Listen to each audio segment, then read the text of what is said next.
What is this? I have no idea what this is. I'm just gonna say it's a flash flood warning.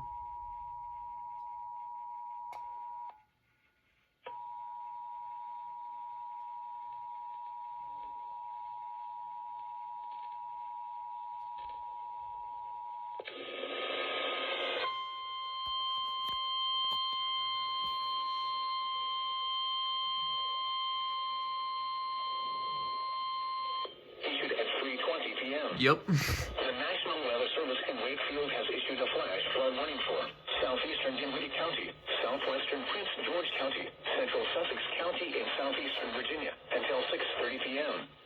At 3:20 p.m., Doppler radar indicated thunderstorms producing heavy rain across the warned area. Between 2.5 and 3.5 inches of rain have fallen across portions of the warned area.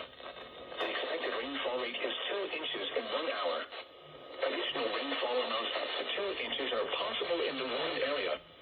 Flash flooding is ongoing or expected to begin shortly. Hazard: flash flooding caused by thunderstorms. Source: radar. Impact: flash flooding of small creeks and streams, urban areas, highways, streets, and underpasses, as well as other poor drainage and low-lying areas. Some locations that will experience flash flooding include Sussex, Stony Creek, Lucre, and Husk. Turn around. Don't drown when encountering flooded roads. Most of flood deaths occur in vehicles. Please report flooding by calling 757-899